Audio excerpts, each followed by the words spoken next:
ayaq yoluna və vanna otağına çinməyə girərkən Peyğəmbərimizin buyruqlarından istifadə edin. Siz o zikirlər oxuduqda şeytanlar və cinlər sizi görmürlər. Və bu 100% belədir. Biz bunu praktikamızdan öyrənmişik. Bunu məşhur tövbə edən 17 il sehir, cadu ilə, falçı ilə məşhur olan insan danışır. Cinin insana göz deyə bilər. Bu çox vaxt insan hamam otağında tam soyunarkən baş verir. Əgər zikirlər oxuyarsa, onlar səni görmür. Əksəriyyət kişilərdə və qadınlarda sonsuzluqla bağlı problemlər cinlərin göz dəyməsi nəticəsində baş verir.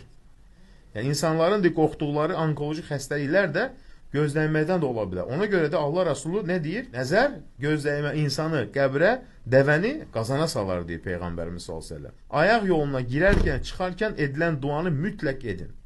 Bismillah deyirsən, bax, girməmişdən əvvəl. Yəni, qapının önündə, ayağını qoyarkən deyir, qapıdan əvvəl, hələ girmə, Bismillah. Allahumma inni a'udhu bikə minəl xubsi vəl xəbəith. Allahın adı ilə, Allahım, pislikdən və pis əməllərdən, yəni erkək və dişi cinlərdən sənə sığınıram. Çıxarkən nə deyirsən?Ğufranək, Allahım məni bağışla. Yəni, girməmişdən əvvəl kim bu zikr edərsə, hamamda və ya tualetdə, ayaq yolunda, cinlər, şeytanlar sizi görməyəcəklər və sizə zərər verə bilməyəcəklər. Yəni, çöl tərəfdən divara yapışdıra bilərsiniz, bəli, gözəl bir şeydir bu.